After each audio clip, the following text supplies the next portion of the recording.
The first thing Orvis noticed as the guards dragged him across the cold metal floor was that alien starships had terrible design taste. The floor hummed under his cheek. Cold. Hard. Metallic. It felt like it had been built specifically to remind prisoners that their life choices had gone very wrong somewhere between breakfast and getting shot by patrol drones. He tried to keep his dignity. Dignity slipped away quickly when two armored giants argued about which stun setting would hurt just enough. "I respectfully vote for the setting that does not cook my brain," Orvis muttered. They did not laugh. Tough crowd. The detention bay was enormous. Violet containment fields pulsed along the walls. Dozens of prisoners knelt in silence. Some looked angry. Some looked broken. One man whispered that this was his second abduction this week and that he was starting to take it personally. Orvis was just a cargo pilot. He transported dehydrated fruit. This was not how he planned to die. Then the humming in the room changed. Guards stood straighter. The lights shifted from violet to ceremonial blue. Even the air seemed to freeze. And she entered. Queen Tala. He had seen her on war broadcasts, cold armor, sharp eyes, long elegant ears, a commander carved from ice and authority. But in person, she was worse. More powerful. More alive. Her blue skin shimmered under the lights. Her golden hair was braided in complex patterns that looked like a star map woven by hand. She walked slowly, as if gravity made space for her out of respect. She passed each prisoner without pause. Evaluating. Judging. Discarding.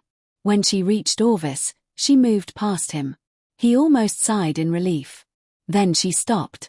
Slowly, she turned back. Her eyes locked on him. The entire bay went silent except for the faint hum of shields and the pounding of his heart. She stepped closer. Her hand reached toward his chest. For a second, he thought she was about to strike him. Instead, her fingers touched the silver pendant hanging under his jacket. She pulled it forward. Her hand trembled. "I gave this," she whispered, voice cracking, "to my husband." Orvis blinked.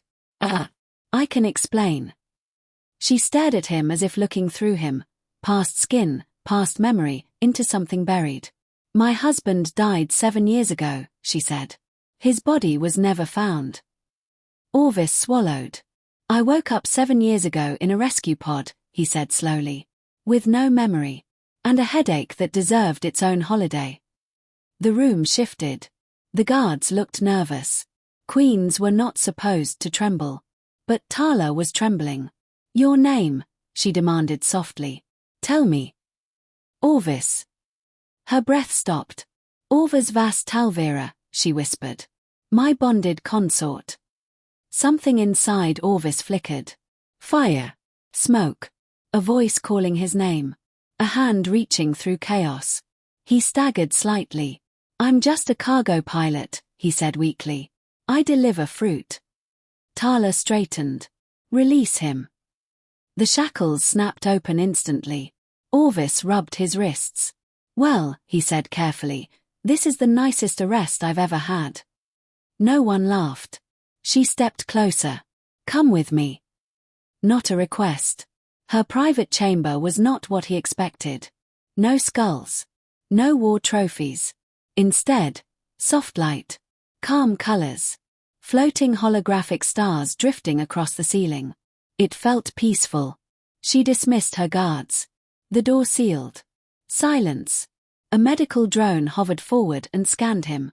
Subject shows 94% biological match to deceased royal consort.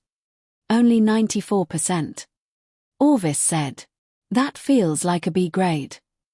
The drone beeped disapprovingly. Tala's eyes never left him. "Do you remember anything?" she asked.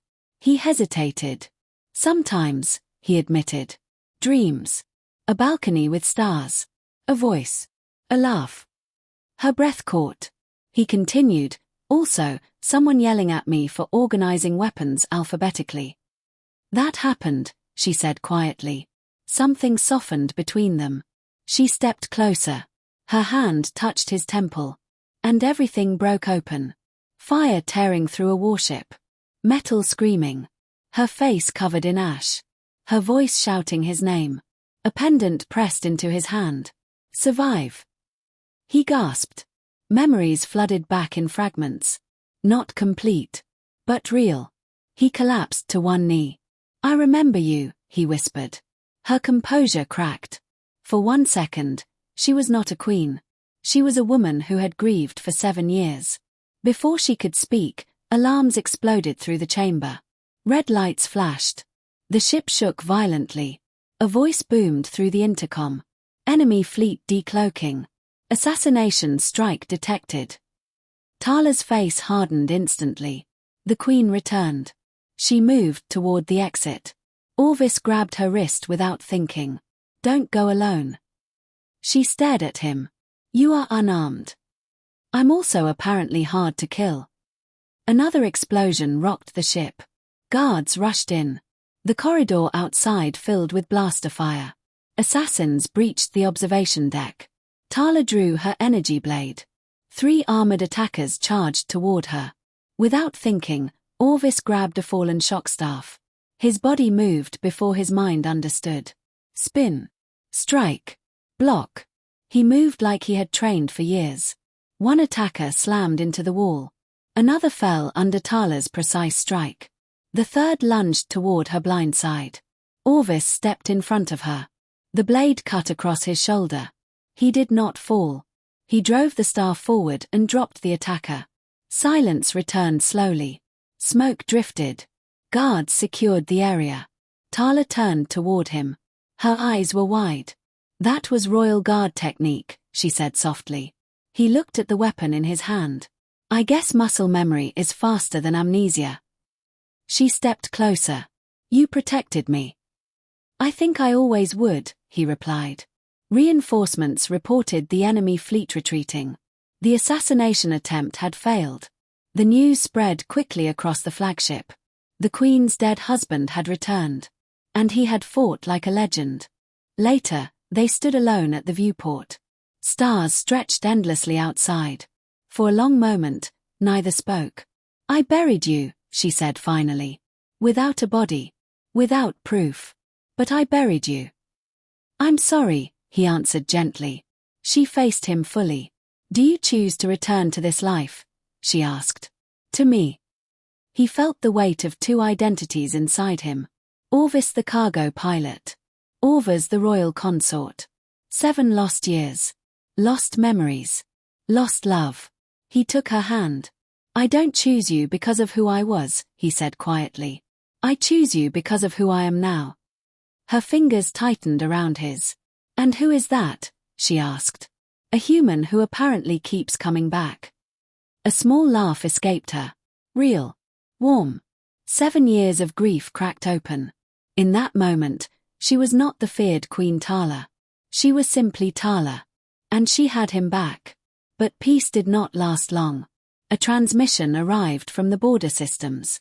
The rival faction had declared open war. They believed the return of Orvis was a political threat. Symbol of unity. Symbol of hope.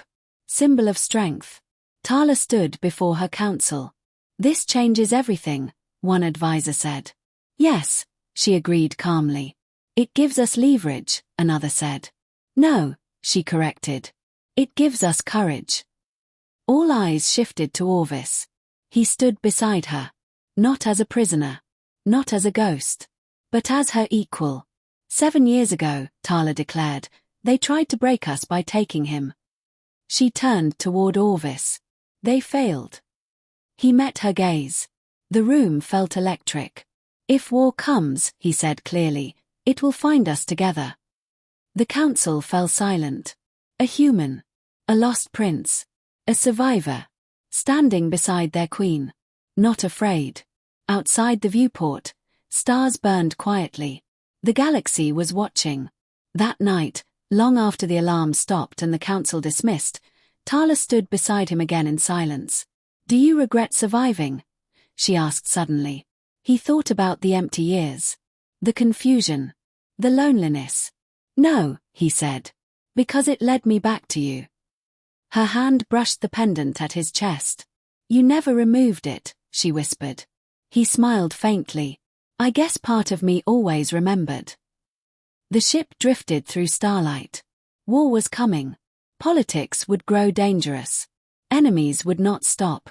But something stronger than fear had returned. Hope. And humans, as the galaxy would soon remember, were very stubborn creatures. Especially when protecting the ones they loved. Orvis looked at the endless stars. I suppose, he said lightly, this means I need a new job description. Tala raised an eyebrow. Oh. Yes, he replied. Cargo pilot, part-time prince, full-time trouble. This time. She laughed freely. The sound echoed softly through the chamber. 7 years of silence finally broken. And somewhere far beyond the ship, enemy commanders studied reports in growing concern. Because legends were harder to defeat than soldiers. And humans. Humans were impossible to erase. The galaxy had tried once. It would not succeed again. The war did not begin with explosions. It began with silence. A heavy, unnatural silence across the border systems. Trade lanes went dark. Outposts stopped responding. Long-range sensors showed something moving in the shadows between stars. And then the transmission came. The rival faction, the Dominion of Karth, had made its decision. Queen Tala stood in the war chamber as the hologram flickered to life. A tall armored alien with silver facial markings appeared. Supreme Commander Varric. His voice was calm. Cold. Your Majesty, Varric said. The return of your consort destabilizes the balance of power. Legends inspire rebellion. Rebellion threatens order. Orvis stood beside Tala, arms folded.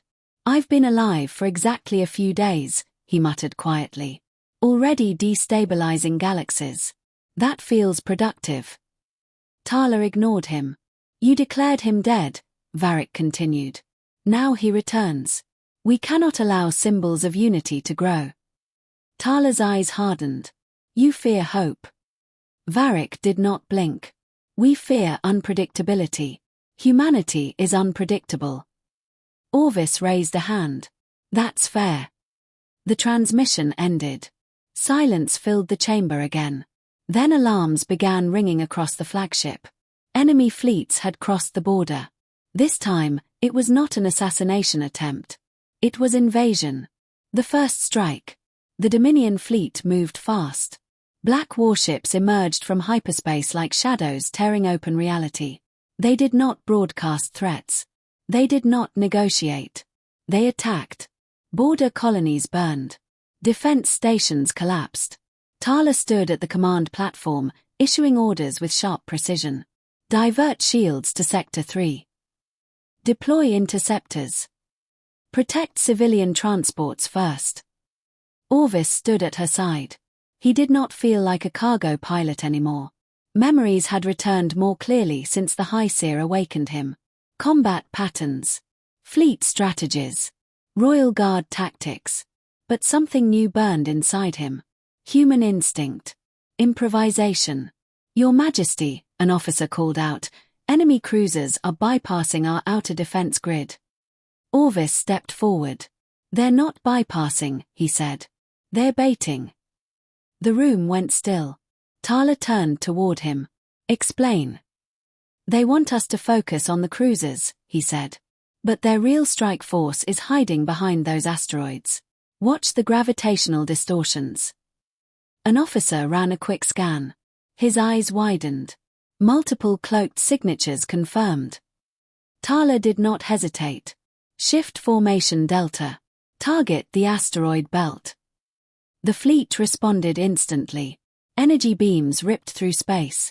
Hidden Dominion ships were exposed and destroyed before they could flank the flagship. The war chamber erupted in controlled chaos. Orvis exhaled slowly. Still good at this, he muttered. Tala looked at him differently now.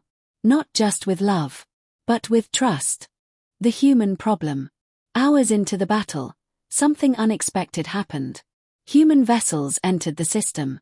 Not warships. Freighters. Mining transports. Civilian ships. But they came anyway. A message broadcast across all channels. This is Captain Ruiz of the Earth Coalition Auxiliary. We heard you needed help. Tala's council looked shocked. They are not prepared for war, one advisor whispered. Orvis smiled slightly. You don't understand humans. On screen, Captain Ruiz grinned. We may not have big guns, she said, but we've got engines, scrap metal, and bad attitudes. The human ships did something reckless. They accelerated directly toward the Dominion blockade. Then they scattered. Every freighter split into smaller drones, improvised explosive charges built from mining equipment. The Dominion formation broke in confusion. Their targeting systems struggled. Human ships jammed enemy sensors using old, outdated technology that Dominion AI could not predict. Because it made no logical sense. One Dominion cruiser collided with another while trying to avoid debris. The war chamber stared in disbelief. Tala looked at Orvis. You did not instruct them to do this. No, he said proudly. That's just Tuesday for us. The Dominion fleet retreated from the immediate system. Not defeated, but shaken. The counterattack. Victory celebrations did not happen. Because intelligence reports showed something worse. Varric was preparing a superweapon. A starbreaker cannon capable of destroying entire planets. Target, Earth. The war chamber fell silent. Orvis felt ice run through his veins. They're not attacking you, he realized. They're attacking hope. Tala's jaw tightened. They believe removing humanity removes unpredictability. Orvis turned toward her. Then we make it even more unpredictable. Tala's golden eyes sharpened. What are you thinking? He took a deep breath. A human plan. Several council members groaned softly. The impossible mission. The Dominion Starbreaker cannon was mounted on a massive dreadnought hidden inside a nebula. It was heavily shielded. Surrounded by fleets. Impossible to assault directly. So Orvis did not suggest a direct assault. He suggested infiltration.